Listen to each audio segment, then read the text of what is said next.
Friends, welcome to my channel keeper job study. Friends, আজকের ভিডিওতে আমরা খুবই গুরুত্বপূর্ণ একটি বিষয়, সেটা হচ্ছে যে গ্রুপের রেজাল্ট সম্পর্কে আলোচনা করতে যাচ্ছি।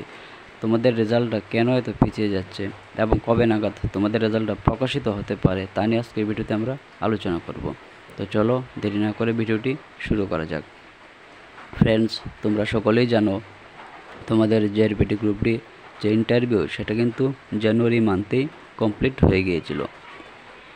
এখন কিন্তু অগস্ট মাস চলছে, প্রায় 7 থেকে 8 মাস অতিক্রান্ত হয়ে গেছে, কিন্তু এখনও তোমাদের ফাইনাল মেরিট লিস্ট সেটা কিন্তু প্রকাশিত হয়নি।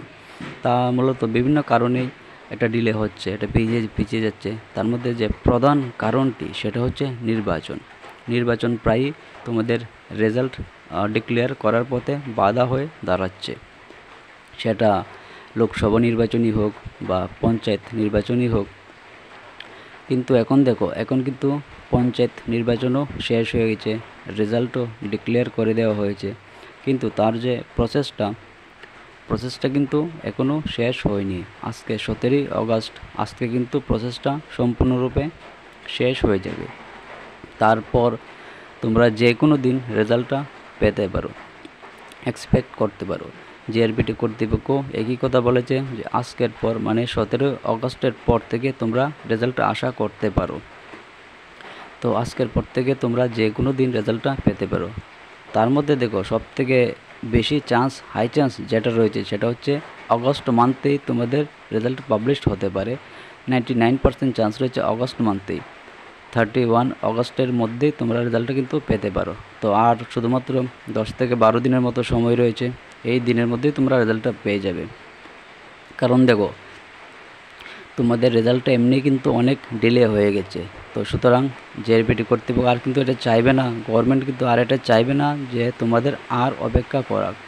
কারণ দেখো, অনেকটা সময়, এটা খুবই একটা লম্বা একটা সময়, কিন্তু এই প্রসেসটা কিন্তু প্রায় 4 বছর ধরে চলছে।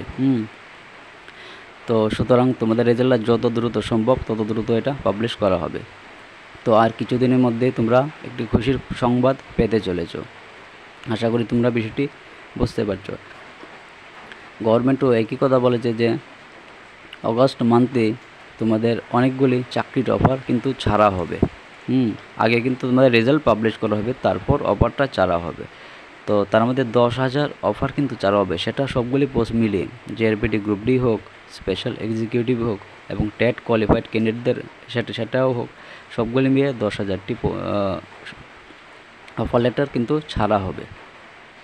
তো আগে তোমাদের রেজাল্টটা কিন্তু পাবলিশ করা হবে, সেটা তোমাদের এই মান্থেই পাবলিশ করবে। তারপর একের পর এক অন্যান্য রেজাল্টগুলিও পাবলিশ করা দেবে। স্পেশাল এক্সিকিউটিভও প্রায় এই মান্থেই হতে পারে, অথবা নেক্সট সেপ্টেম্বর মান্থে ফার্স্ট উইকেও হতে পারে। তো তোমাদের আর চিন্তা করার কোনো দরকার নেই, খুবই দ্রুতই তুমি একটা খুশি সংবাদ পেতে চলেছো। এখন আমরা দেখছি প্রায়ই কিন্তু বিভিন্ন আন্দোলন হচ্ছে, ডেপুটেশন হচ্ছে। তো এগুলি আর তোমরা যদি নাও করো তবেও চলবে, কারণ খুবই শীঘ্রই তোমাদের রেজাল্ট পাবলিশ হয়ে যাবে। তো দেখো, এটা কিন্তু তোমরা যে আন্দোলনগুলি করছো, এটা কিন্তু জেআরপিটির কোনো কিছু করার নেই, কারণ তারা এই বিষয়ে কিছুই কিন্তু জানে না বিষয়টা। এটা সম্পূর্ণ ডিপেন্ড করে গভর্নমেন্টের উপর। গভর্নমেন্ট যখন তাদেরকে নির্দেশটা দেবে, পারমিশনটা দেবে, তখনই তারা কিন্তু রেজাল্ট ডিক্লেয়ার করবে। তারা কিন্তু এই বিষয়ে অবগত নন। আশা করি তোমরা বিষয়টি বুঝতে পারছো। তারপর দেখো, তোমাদের যে জয়েনিংটা, জেআরপিটি গ্রুপ ডির জয়েনিংটা কিন্তু একটু সময় লাগতে পারে, এটা একটু পিছিয়ে যেতে পারে। তার কারণ হচ্ছে এখানে কিন্তু অনেক সংখ্যক পদ রয়েছে, প্রায় 2,500টি পোস্ট কিন্তু এখানে রয়েছে। তো এতগুলি পোস্টে নিয়োগ করা কিন্তু প্রসেসটা আরেকটু লম্বা হয়ে যায়, দীর্ঘায়িত হয়ে যায়। তো এটা হতে পারে পুজোর পরে তোমাদের জয়েনিংটা হতে পারে, কিন্তু তোমাদের যে অফার লেটার, এগুলি সরকার যা বলেছিল যে পুজোর আগেই অফার লেটার চালু হবে, সেটা কিন্তু তোমরা পেয়ে যাবে পুজোর আগেই, এবং রেজাল্টটা তোমরা তো এই মান্থে পেয়েই যাবে, তা নিয়ে তোমাদের ভাবতে হবে না। আশা করি তোমরা বিষয়টি বুঝতে পেরেছো। সো ফ্রেন্ডস, এই ছিল ছোট্ট একটি ভিডিও, যার মধ্যে আমরা জেআরপিটি গ্রুপ ডির রেজাল্ট সম্পর্কে আলোচনা করলাম, কবে এটা পাবলিশ হতে পারে তা নিয়ে তোমাদেরকে অবগত করলাম। সবাইকে ধন্যবাদ, থ্যাংক ইউ।